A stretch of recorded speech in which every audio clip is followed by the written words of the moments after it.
Pond across the pond with Barry and Chad.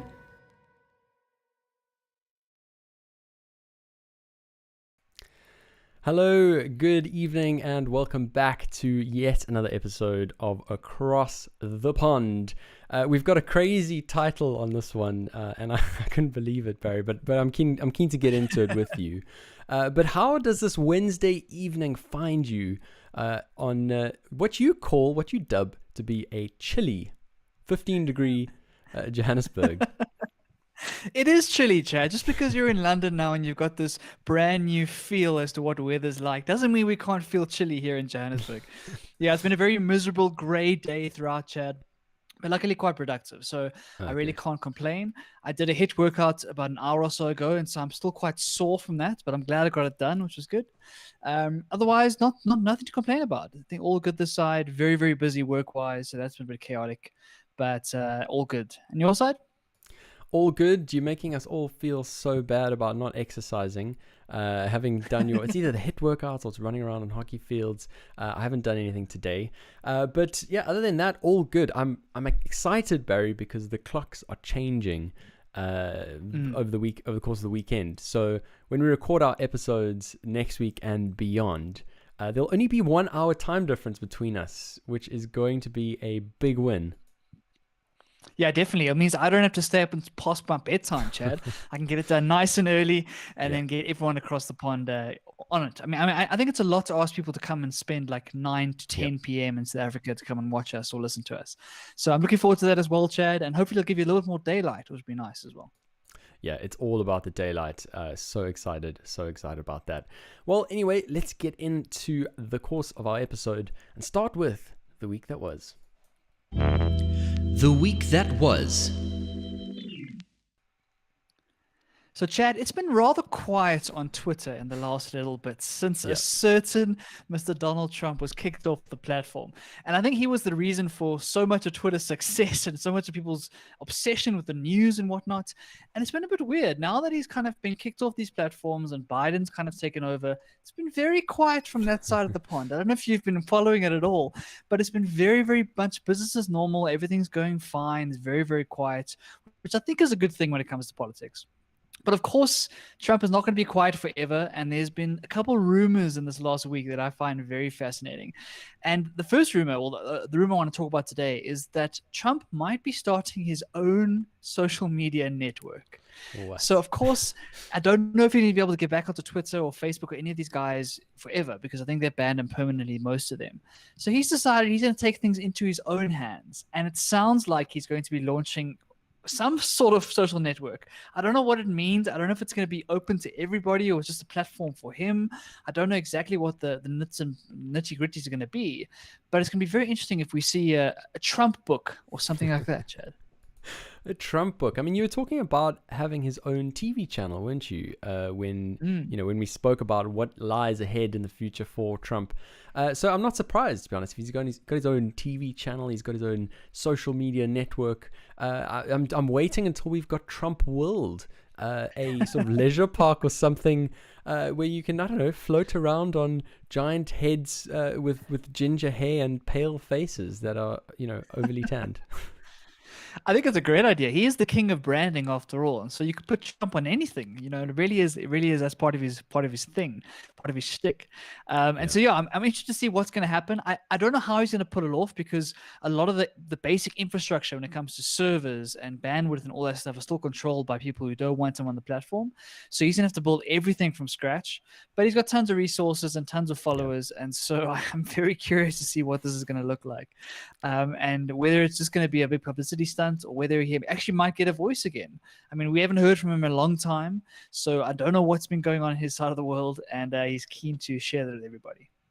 It's only a matter of time, I guess, until Congress comes up and puts this new bill into power that says Trump can't have his own social media network and he's stymied again. I mean, do you think that that's possible? I mean, based on the hard, decisive action that all of these networks took, I wouldn't be surprised, really. Yeah, it's one of those things where freedom of speech has become so murky and so Mm. muddy these last couple months, and so who knows, Chad? Who knows what they could do? I think there's going to be a lot of speculation and a lot of there's going to be a spotlight on it whenever it launches, because you wonder how long it's going to take for that platform to devolve into the same sort of drama and nonsense that was happening on Parler, which, if you remember, was that app that the right wing kind of went to for a little bit before Amazon took them out at the knees. And so I wonder if it's going to be a similar sort of vibe to that, or maybe there's something more we're not thinking about. I don't know. But I for one, am interested to see what Trump has to say, and to see what happens there. Yeah, really interesting. I was quite surprised to see that on the notes today. Let's keep an eye on that. So, although I look like I'm pretty happy, and I look like I've got a bit of a spring in my step, and have a flare of optimism about me today. It's all fake. It's all a fake. I'm a bit of a fraud in that regard today, because, to be honest, Barry, I've just been feeling numb this week. Numb to any more bad news that can sort of come my way. It just feels like, after everything that we've had in this last year, that's the result of that. How do you process all of these bad news moments again?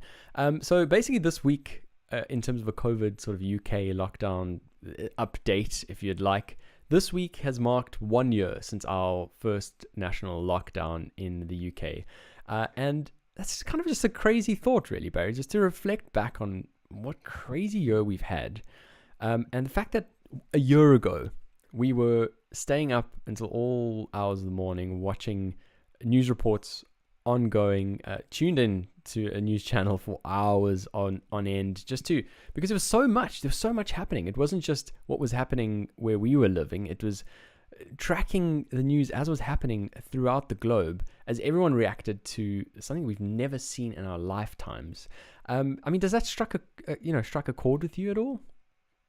It definitely does. I think we forget that at that point, we didn't know how serious this thing was going to be. There was lots of debate as to what is going to be the death rates of this thing, and are we going to be able to keep things under control? And there were some scary numbers coming out of China and whatnot. And I think everyone was, I was certainly quite anxious about it. I was thinking here about the South African health system and trying to figure out how the hell we're going to keep this under wraps and kind of manage these things. And there were people talking about a 4, 5, 6, 7% death rate, which would have been way more worse than what we have today, right? And so it is kind of crazy to think back that year. It all feels like a blur to me. Like, if I think back the past year, it just feels like one ginormous blur. It's hard to pick out individual landmarks other than that very first lockdown, where kind of everyone was like, okay, cool, stockpile toilet paper, make sure you got enough, because we're going into hiding. And that was kind of the beginning of this crazy journey. And at the beginning for us, Chad, we had a 21-day lockdown. And some of us are like, okay, cool, 21 days will be fine. I will come back after 21 days. Little did we know that over a year later, we're still sitting talking about it, Chad. Yeah, exactly. And talking about that shopping experience, I was in the Tesco again today. And I did think about what that felt like a year ago. Where, when somebody was a little bit too close to me, super paranoid. It's just, like you say, it's just crazy to reflect back on the fact that it's been a year since the first lockdown in the UK. So where we're at the moment, and why I said, I had been faking it in terms of my mood and optimism today, is that I'm wondering why the heck we are still in lockdown, if I'm completely honest. If you look at the sort of death rates, the COVID cases, all of that kind of stuff, they've all come down dramatically. We spoke about the lockdown easing approach, the roadmap that Boris released a couple of weeks, months, whatever it is ago. And one of the catchphrases there was data, not dates. But it's very interesting that, when the data is showing earlier than the date, we stick to the date. So clearly it is dates, not data. That's what I think.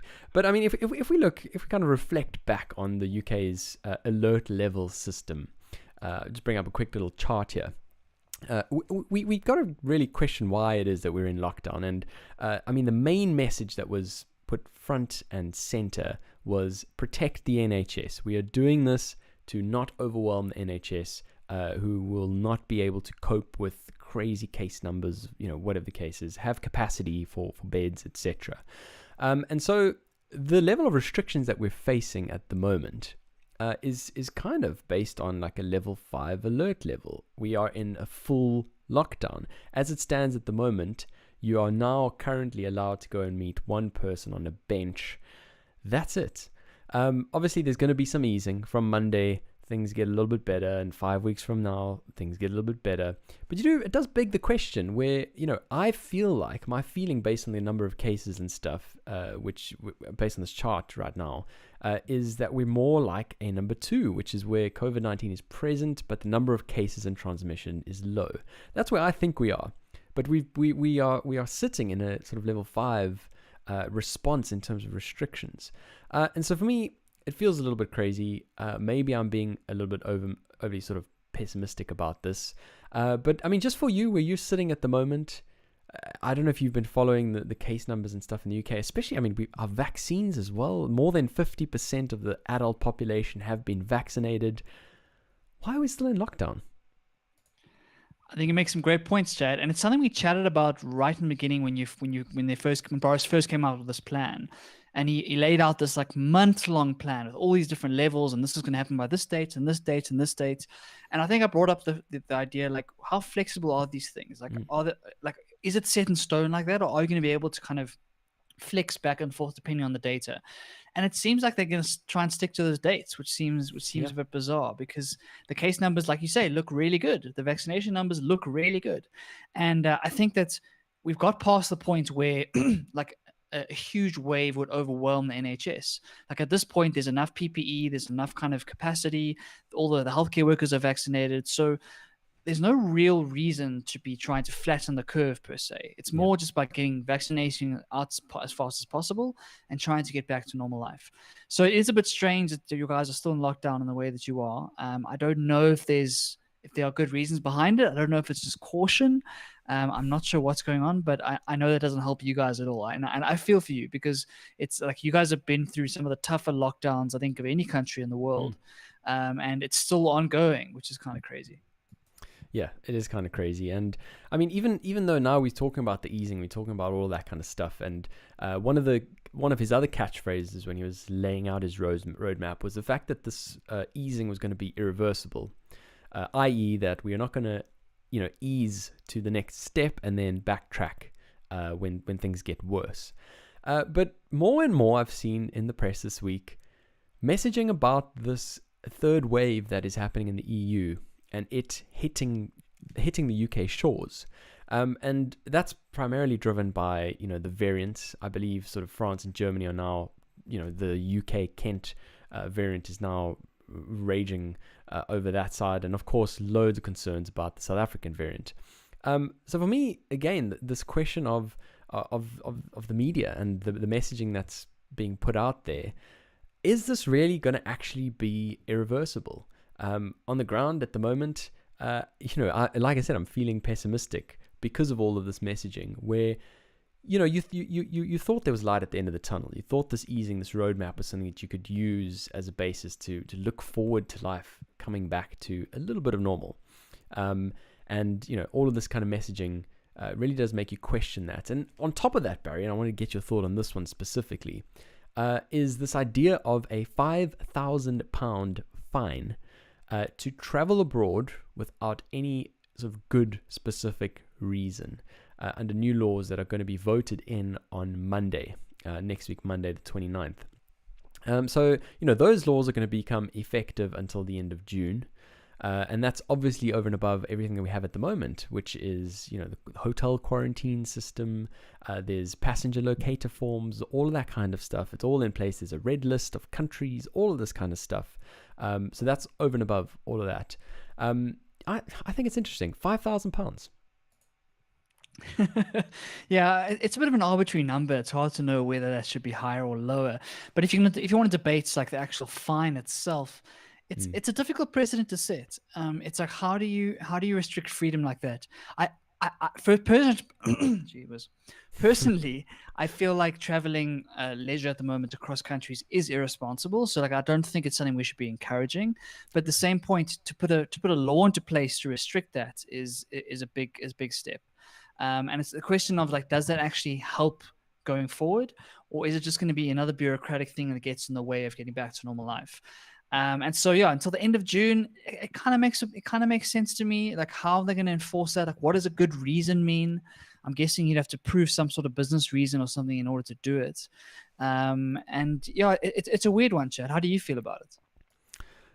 Not good, to be honest, because there was essentially going to be a travel task force that was going to come together and essentially announce when travel can happen. So that was separate to the roadmap. Obviously, in the roadmap, so 21st of June was the date that all restrictions were supposed to cease in terms of physical contact. No earlier than that date. Let's be clear on that again. But the travel task force was supposed to come back and say, okay, cool. In mid-April, this is what we're going to do in terms of travel. And so to have this measure put into place, effective up to the end of June, is really just saying, well, any of the efforts of this travel task force are kind of null and void if any of their announcements are going to be dated before the end of June. So that's my kind of feeling. Obviously, it would be great to be able to have a summer holiday. I know last year we had travel corridors, which looked at the infection rates across various countries, and if there was a country that wasn't worse than the UK, then the travel corridor would be in place, and you could go there without having to quarantine. Whereas now, the concern has shifted, Barry. So we're in a different place to where we were last year, and that is the concern is now bringing in the South African variant from wherever it is, whether it's Europe, whether it's South Africa itself, other red list countries. That's now the concern. So we really are addressing a different kind of concern altogether.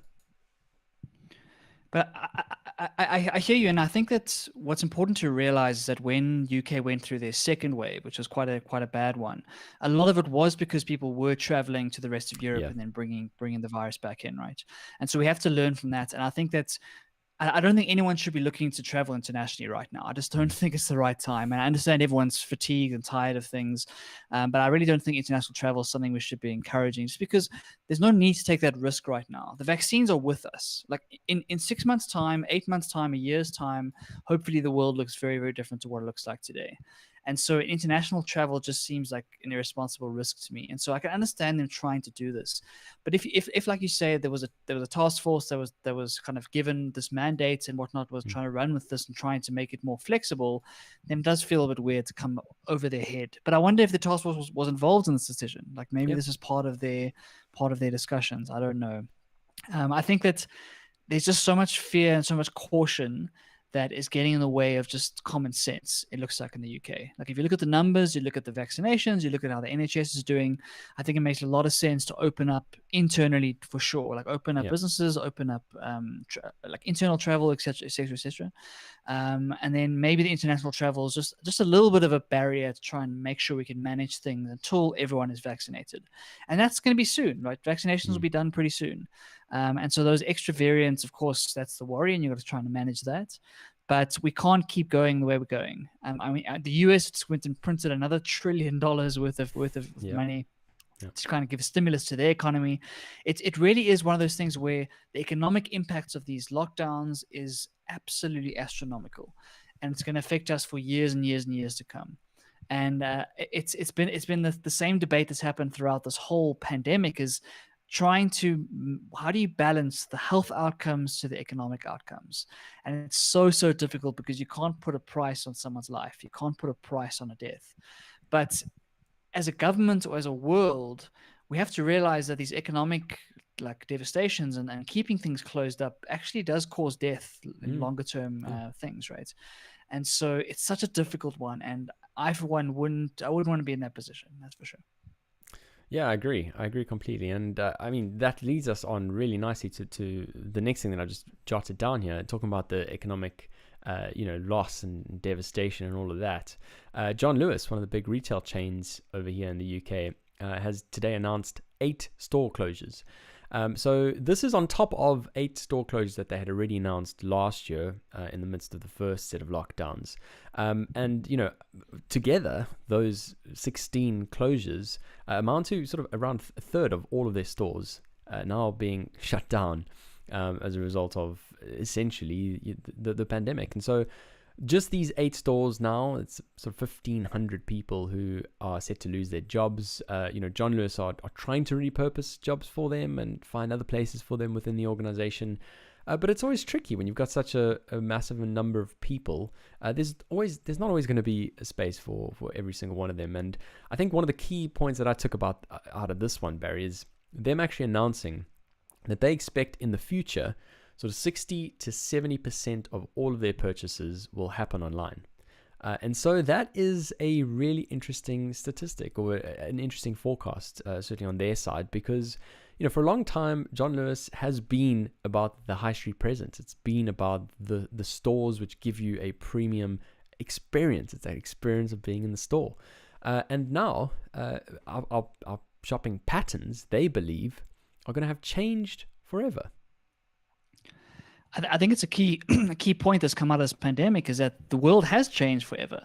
The way we think about shopping has changed forever because we've gotten to these habits of the convenience of being able to order it on your phone and have it delivered straight to your door without having to fight the crowds or fight any of that stuff. I know for myself, even though South Africa is not in a strict lockdown and I can go to any shop that I want to, I haven't been to a shopping center in months, right? I've been to like individual grocery stores every now and then, but I haven't been to a shopping center since this pandemic started, basically. And I don't see myself going back. And so that's an interesting kind of thing to think about, is that as the buyer culture has changed, and as we start to realize that things can be done digitally and can be delivered to your door at a relatively inexpensive cost, those retail experiences are going away. Like I think about cinemas, like we chatted about cinemas in the past. Yeah. I don't know if cinemas are going to survive, right? I don't know if these ginormous retail chains are going to survive beyond some like flagship stores that have some sort of aesthetic appeal to them. But beyond that, the mere function of retail is going to change dramatically, and it is changing dramatically. Mm-hmm. And so you see stories like this, you see like thousands of jobs being taken away. And that's just how the world works. That's how technology innovates. That's how things change. And John Lewis has got to try and innovate. They've got to try and find a way to make it happen. Whether they can move this stuff onto online as quickly as possible and kind of unlock the same sort of revenue they were seeing, I don't know.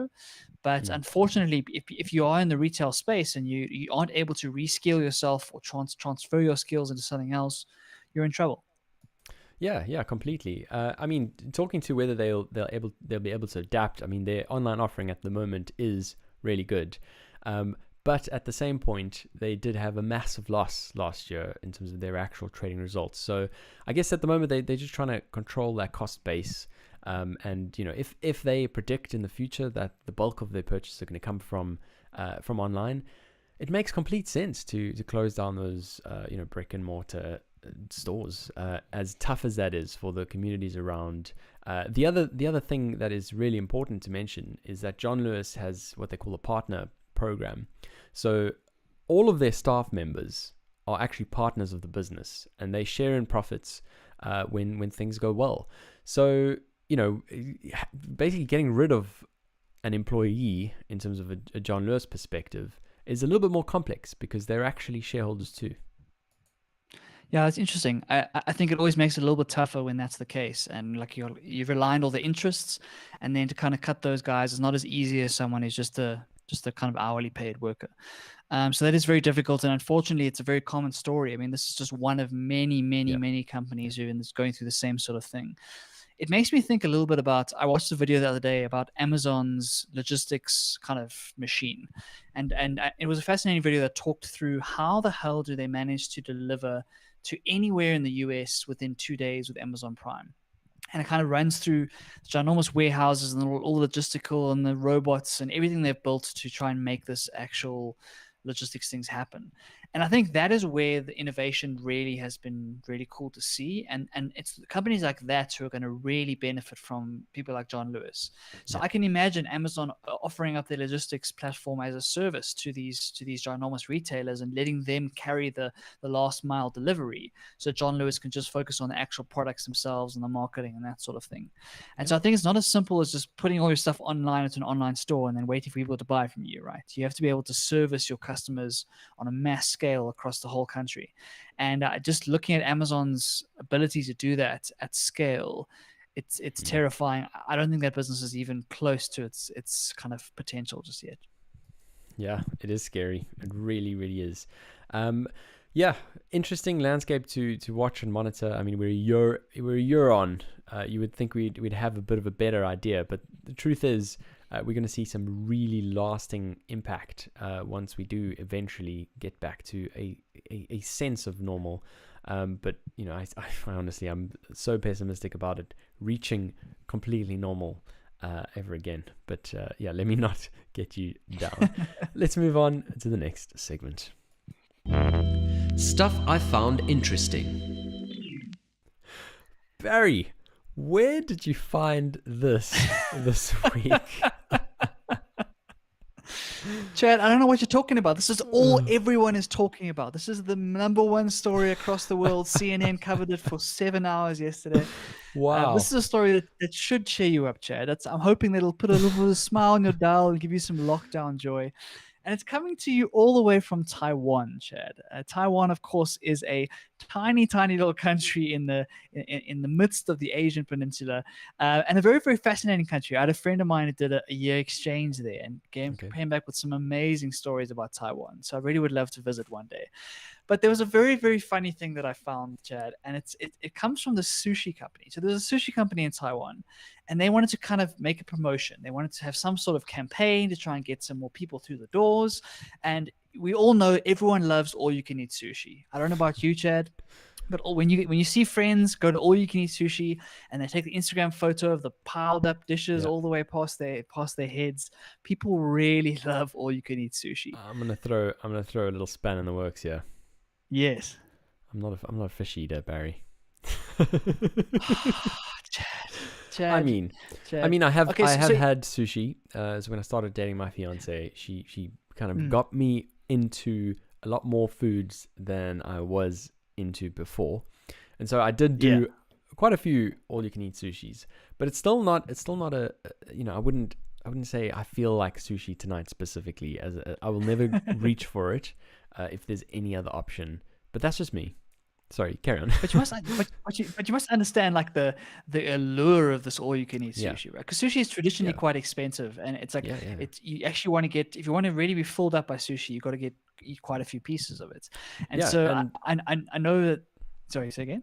Sorry, I was going to say, you're completely right. And in Johannesburg, there's a lot of places where you can get all-you-can-eat sushi, whereas in London, for some reason, it's just not that common. Sushi here is super expensive, like you say, which is weird because salmon is actually funnily cheap. Barry, I'm hijacking your story. Please carry on.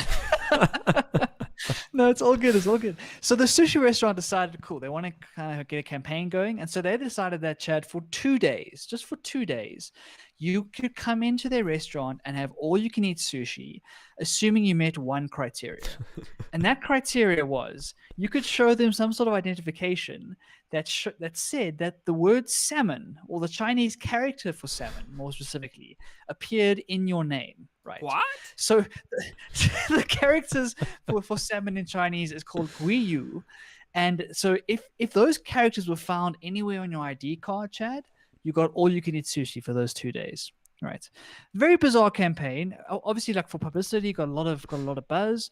But what I found fascinating, Chad, was that it caused what the local media are calling salmon chaos, with over 150 young people visiting government offices in order to officially change their name, Chad. How insane is that? Well, there's a clear sort of economic problem here, Barry. The cost of changing your name is clearly lower than the cost of an all-you-can-eat sushi, and certainly one for 2 days in a row.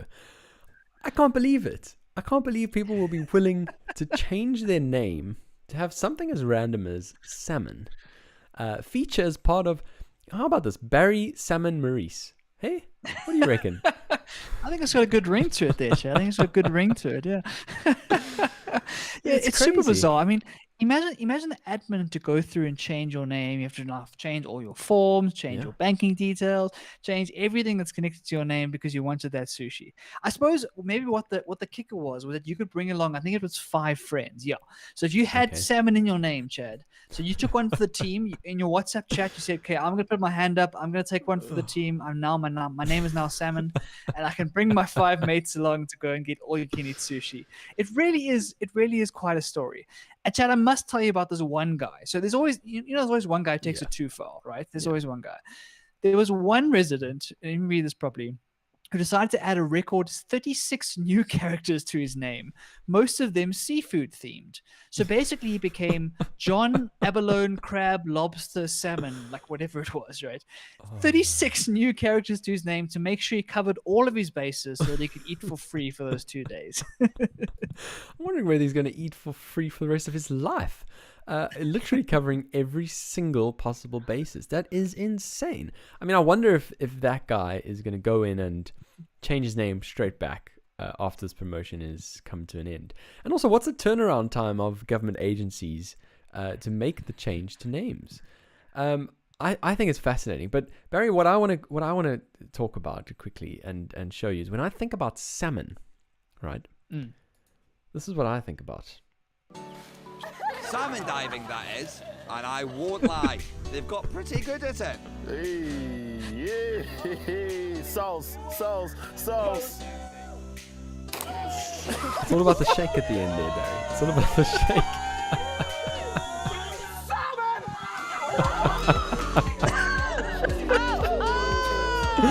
I'll cut it there because I know you're not a big fan, and that is of course all is that the rights show reserved. that cannot be named? That's a show that cannot be named, all rights reserved to ITV. That of course is from Love Island, and that is the signature salmon move, Barry. I tell you, when I'm able to swim again, what is a swim again without jumping in and salmoning into the pool? I don't think I've ever done the salmon, Chad. I'm clearly been missing out. I need to get my act together and get my salmon dive on, man. That looks like a lot of fun. Well, I know you're a massive fan of Love Island. Have watched all seasons of every edition from all possible permutations from wherever in the world. So I had to feature that on the show, of course. But of course. Yes. Okay, while we're on the seafood theme, Barry, let's keep to that seafood theme. And let's talk about one of our favorite shows of last year, and of course, My Octopus Teacher. Yeah, so I don't want to call it seafood, Chad, because Octopus was very intelligent and was like a big part of that movie. It lives in so the sea. Let's not call it seafood, but Sorry. it's sea themed. Yes, I Sea agree. themed. Yes, so we chatted about My Octopus Teacher, and both you and I found it quite fascinating, and I think it was one of those documentaries that really moved me. I found it very emotional in a weird way, and I had that immediate feeling of shock when I first put the movie on and heard the South African accent and realized that it was actually this guy down in the Cape, right down the Western Cape, who was kind of the star of this whole show. And so this Netflix film, for those who haven't seen it, please go and see it. It's about this guy in the Western Cape who kind of finds this octopus and spends a year basically going down into the sea every single day and following this octopus and learning about it and building a relationship with it. They actually become almost friends and they start to recognize each other. And it's just this incredible journey of watching an octopus from start to finish and seeing how powerful those creatures are, how intelligent they are, and kind of how alien-like they are. I know my main takeaway was that these things are aliens. They really are aliens. And so it's a weird thing to see. It was a wonderful documentary. And I saw some amazing news, Jay. We were chatting about the Oscars last week, and we were saying, cool, who's going to be nominated for these Oscars? Well, My Octopus Teacher has been nominated for the Best Documentary Oscar. And I think that's a great nomination, and he has to win, Chad. Surely he has to win. Come on. I agree. I mean, the reason we spoke about it last week is not a heck of a lot was released this past year. I mean, obviously, there was a decent amount of stuff released, but compared to an ordinary year, for obvious reasons, not. But I agree. I think it's a very, very deserving nomination. I think, certainly in my circle of friends, I haven't reached a person yet who has watched it and not enjoyed it. A lot of people thought it was quite funny. A lot of the people thought his obsessive nature and falling in love with this animal was quite strange. But I certainly took the same view as you, Barry. I thought it was absolutely incredible that just an individual by himself without any crazy film crew. I mean, obviously he had a background in film, and for that reason he was obviously very able to do this, put this amazing documentary together. But I certainly think it is a very worthwhile nomination. Certainly as lockdown goes, it'll feature as one of the things that had a profound impact and really sort of touched you in that strange year. There's that scene where the octopus is being chased by the shark. It's like an 8-minute scene. I don't think I'll ever forget that scene. I found it so incredibly well done. And the way it was shot, like you say, the cinematography was amazing. The underwater shots were absolutely incredible. To think that there was just one guy with a camera, it looked like Netflix had their whole crew underwater there, right? It looks like they had the whole thing. And somehow they've put together this documentary literally made by one man, based off the obsession of one man, that's really kind of taken over the world. And so I'm very chuffed. I think that it'll feel like a South African win if it wins. So I'll be waving my South African flag as we get to the Oscars. So I'm quite excited about that. And hopefully it wins, Chad. Who knows? We'll have to wait and see. I hope so. I mean, I know you keep a South African flag in your room, so you'll have it at the ready when that time comes. But I hope so. I definitely do. Let's see what happens. There's something else that you found interesting this week as well. Something, you haven't written too much about it. I care a lot.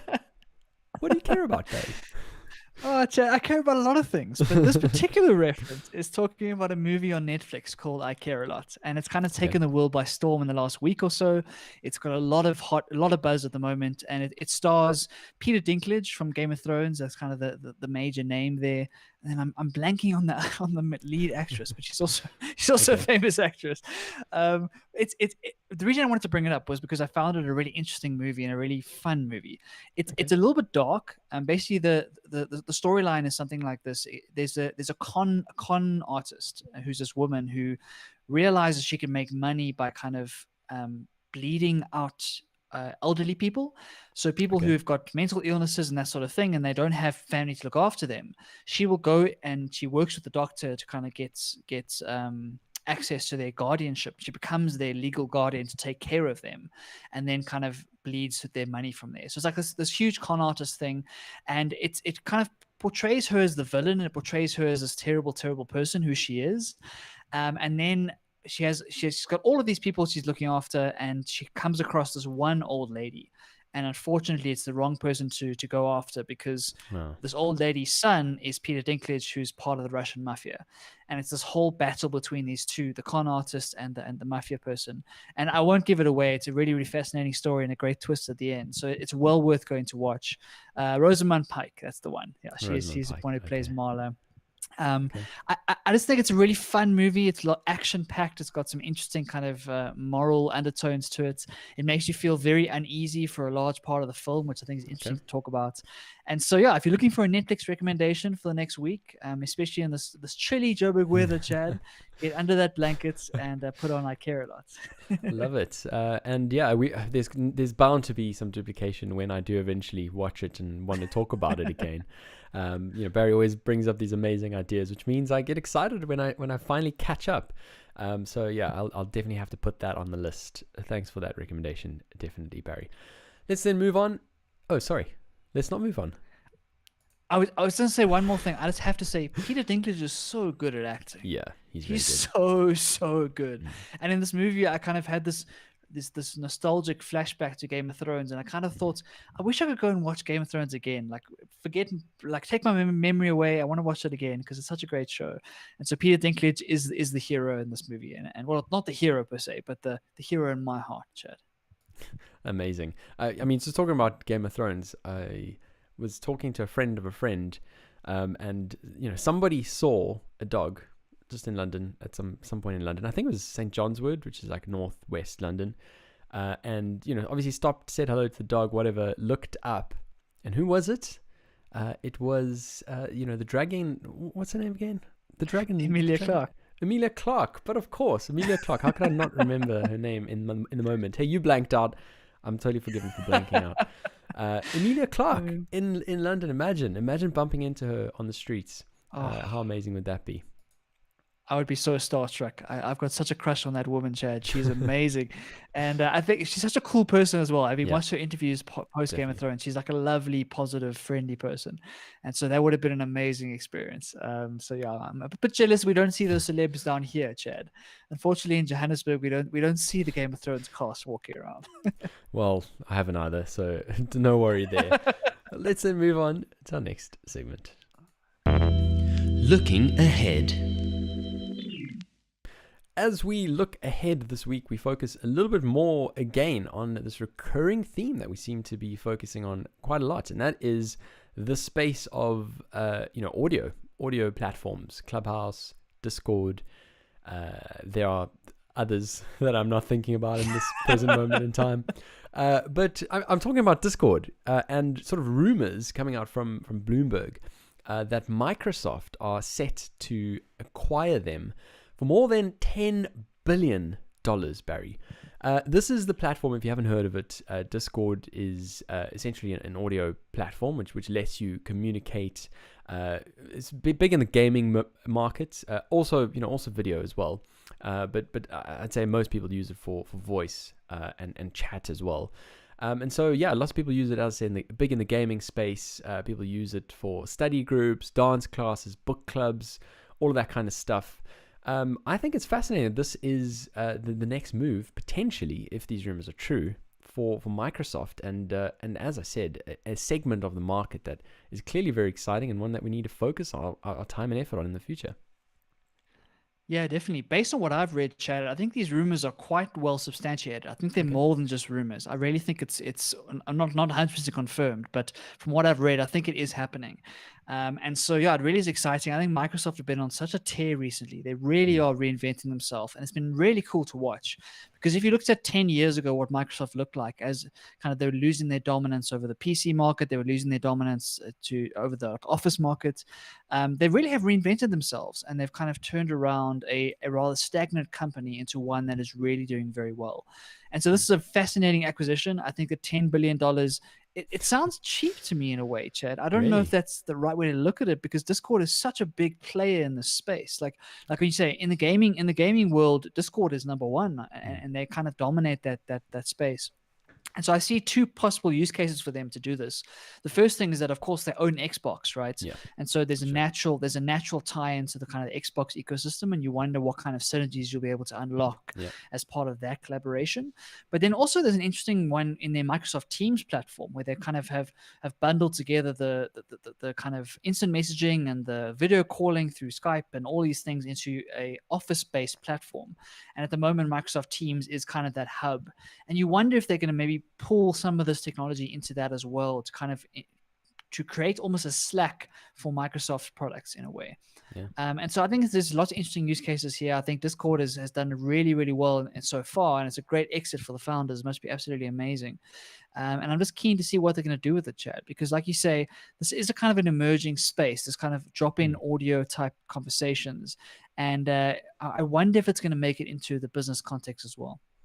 Yeah, it's interesting. And just to add as well to the extra one, there is also, as PC manufacturers and a lot of gaming happening in the PC world as well, aside from Xbox, I think it also makes massive sense. I mean, imagine they actually integrated with the Windows operating system in a lot more of like a slick and easy to use way. So yeah, I think it does sound like it would be a good idea, a great purchase for Microsoft. They've tried out all sorts of stuff in the last couple of years, and to kind of keep themselves where they are currently, and to not go stagnant, if you like. I think it is a good idea to acquire a company as exciting as Discord. So interesting that, like you say, that maybe the status of those negotiations are maybe a bit further far than we may know or not. It's hard to know really. But obviously we've seen that Bloomberg and you've seen some other stuff as well. So probably is something in the mix. Something else in looking ahead that I wanted to mention today, which has got nothing to do with technology at all. But I have to look quite far ahead in the future to derive any sort of benefit or excitement from it. Is that today I bought pre-sale tickets to see Jacob Collier in London at the Academy in Brixton. But Barry, I'm looking quite far ahead though, because the tickets are for the 15th of June, 2022. Chad, I'm glad you finally looked at the email, because when you first messaged me, you were talking as if it was June 2021. I thought so. So I could just imagine Chad arriving at the venue on June 2021 and looking around and being like, am I getting a private concert? Where's everybody? What's happening here? So yes, it is in 2022, and I'm insanely jealous, Chad. I'm insanely jealous. I think it's a great move for you. I think that no matter where you are in the world, I think you should fly back to London to come and make it happen. Yeah. It's very exciting, and I think it's part of his world tour that he kind of announced, mostly the UK and the US kind of legs of it. And I think that he's kind of putting those dates in the calendar and just hoping for the best, right? It's one of those things where you put your credit card in and you hope for the best. And so I think you made a good move. I'm happy for you. I'm very jealous. And you're going to have to kind of be very patient as you wait for 2022 for that to happen, Chad. Yeah, definitely. I mean, like you say, it's on the tour. I had a brief look at the dates as they were in front of me when I clicked on the pre-sale. So you had to sign up to access that list beforehand. But when I looked at all the dates, it almost looked like it was the last leg of the tour, which I suppose makes sense because he lives in London.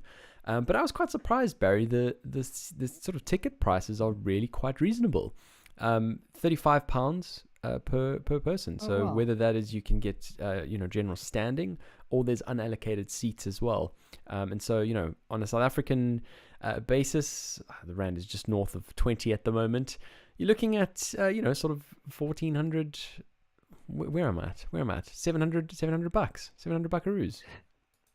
Jeez, Chad. If that's the case, I better get my ass to London, right? I better book my plane tickets. Yeah. That's not bad at all. And I think that's really cool. That's really cool because we were both worried about the ticket prices. We were both waiting for this email, and we were a bit worried about, are they going to ask us to mortgage our houses? Like, how is this going to happen? So that is really cool to hear. And yeah, I think it's going to be. I think at Jacob Collier, I've never been, and of course I'm very biased, but I think at a concert of his is a hell of a lot of fun and really going to be a unique experience. And so I think you'll love it, dude. I think it's going to be really cool. Yeah, definitely. Well, yeah. And he might have a new album out by then, right? Based on his kind of track record, he might have Jesse Volume 4 out by then because he kind of runs through these albums like it's nobody's business. So there might be new music for you, Chad. Who knows? We'll have to see. I mean, it is the Jesse World Tour, so I don't know if that restricts it to the 3 albums that we saw or whether any new stuff is in scope. We'll certainly have to see, but it's exciting. I've not really looked at future events. I've kind of just, like you say, hold the credit card in the pocket for anything. Like I haven't been booking anything, but it's nice. It's a good feeling to have to book this in, and I think with a reasonable level of certainty, within more than a year's time, it should surely be able to happen. Anyway, this is being recorded, so in more than a year's time, we can revisit this, Barry, and we can see whether that was or was not the case. Oh yeah, that's the joys of podcasting, Chad. You can make these predictions, and then we can find out later down the line how well we did. Yeah, exactly. One of the very many benefits of us having this podcast. Let's then move on to our last segment. Develop and grow. This is a neglected segment of the podcast. It's been a while. I don't know. Have we just been in survival mode, Barry, where we haven't been focusing on bettering ourselves? I mean, this is, at its core, a self-development podcast, isn't it? Chad, I don't know about you, but I'm doing perfectly fine. Everything's going perfect on my side, so I don't need any more self-development. I've kind of reached my peak. I love it. And there's a little crowd clapping for you as well. You've Autographs all week. Thank you. You've reached your self-actualization, Barry. That's a good place to be. Of course I haven't, Chad. Of course I haven't. It is a segment that we've been neglecting for some unknown reason. Yeah. And I mean, I had kind of a tough couple of days, and I should have put something on here because in the last couple of days I've been struggling with this whole work at home thing and work for myself. So there's lots of stuff I should be putting on here, Chad. I don't know why I don't get there. It's something we need to work on going forward. Agreed. Well, I put something very small there this week, but it's something I'm really struggling with, and so I'd be very keen to hear your thoughts on, Barry. And that is obviously, as we're working from home, as we do not leave the house, not for many hours a day at least, we glued to our screens, whether it is at work, whether it is binge watching series after work, whether it is catching up with friends on replying to messages on your phone. I just, at this point, can't seem to get away from a screen. And it's bugging me.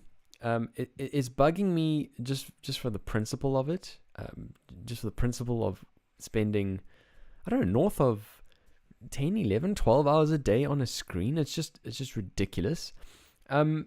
And then of course the natural eye fatigue that comes as a result of that, which I'm really struggling with, because of course, anything that you're doing on your screens, I just become a whole lot less effective at whatever it is that I'm doing when my eyes don't feel crispy, clear, and sharp, especially when what I'm doing is editing photos or editing videos or whatever it is. So yeah, it's something I've been really struggling with, and I kind of wanted to just reiterate this rule that it's a nice rule, it's a nice thing to keep in the back of your mind. Obviously, it's hard to do and implement with certainty and regularity, I guess, is the most important thing here. But it's the 20-20-20 rule. Have you heard of it? I have, Chad. I have. In fact, it's been a conversation in the last couple of weeks, because Wow. I've had a similar thing where I spend all my day looking at a screen, and I think it's a very key rule that I always forget to kind of do. And I get to the point where I've been staring at the screen for like 2 hours, and then I'll realize, oh flip, I haven't moved. I haven't even looked elsewhere. I haven't kind of taken my eyes off the screen. And recently I bought a big screen, Chad. So I'm not looking at a laptop screen. I'm looking at a ginormous 27-inch screen. Yeah. And so it's something I need to get better at. But why don't you explain it to the listeners who maybe haven't heard of the 20-20-20 rule? Absolutely.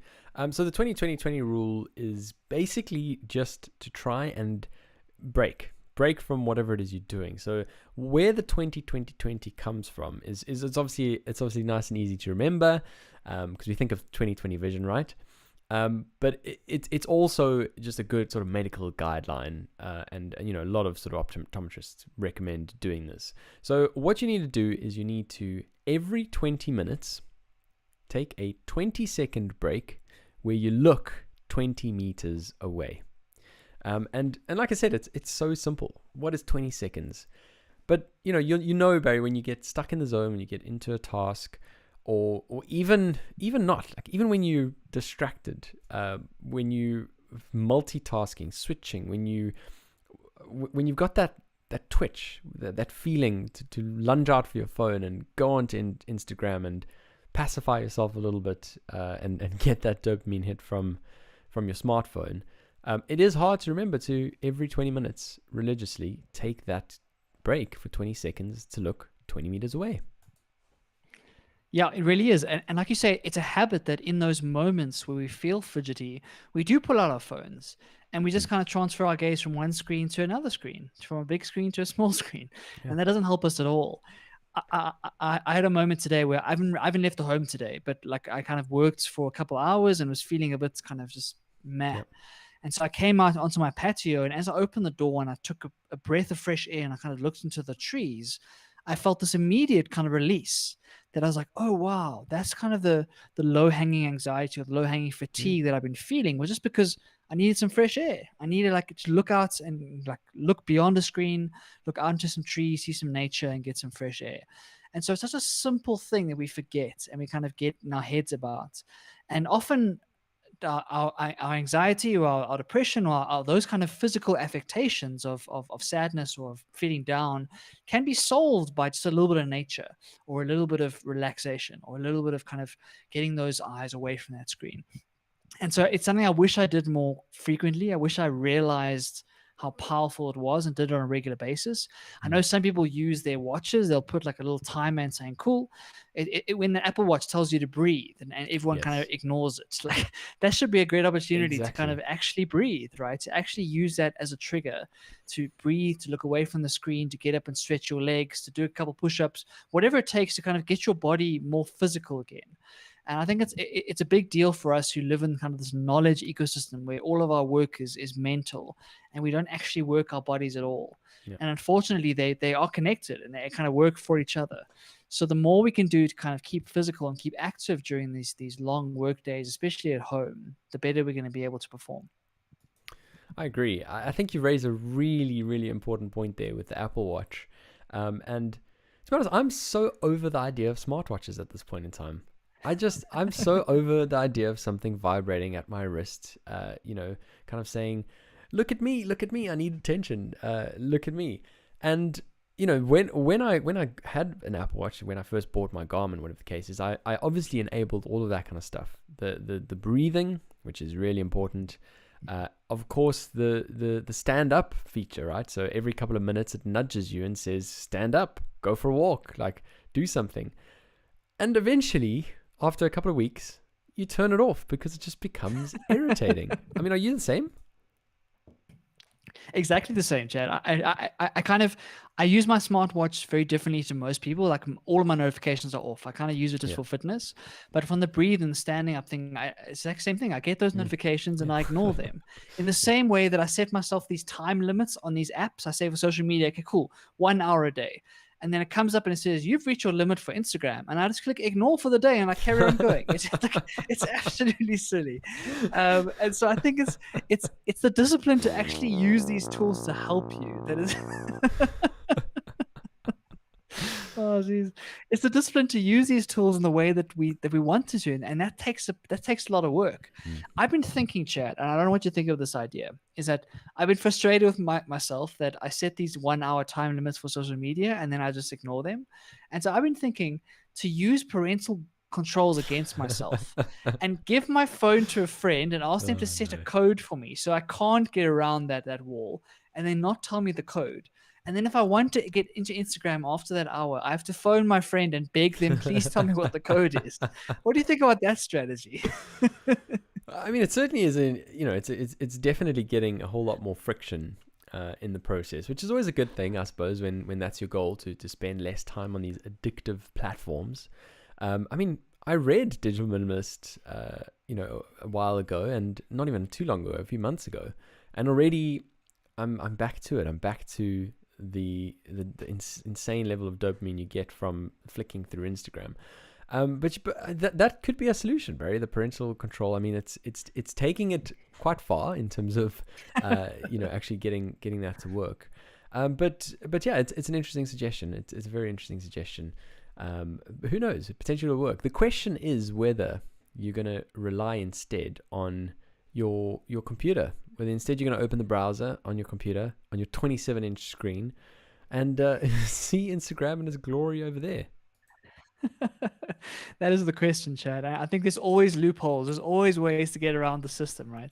But I think what you're bringing up, the word friction, that's the right way to think about it. Is that just increasing the friction just makes you work harder to get to that kind of get to the cookie jar. And if you make it as hard as possible to get your hand into the cookie jar, there's less likely you're going to actually do it on a regular basis. And so I think that it does sound extreme, but I kind of want to try it. I kind of think it might be an interesting experiment because I do find myself like really being frustrated when I end up scrolling Twitter for 2 hours when I should have been doing something more productive. So that's a very, very interesting one to try. One more thing on the social media chat I wanted to ask is, have you been using Clubhouse? Have you been tuning in? Have you been opening the app? Like we talked about it, about how much time it takes. And I'm just curious as to, in the last week or so, how much have you been on Clubhouse? Dude, I've not used Clubhouse once in the last 3 weeks, I'd say. At least 3 weeks. I don't know. I thought it was really cool, and the novelty was cool in the beginning. And this idea of accessing these exclusive conversations almost.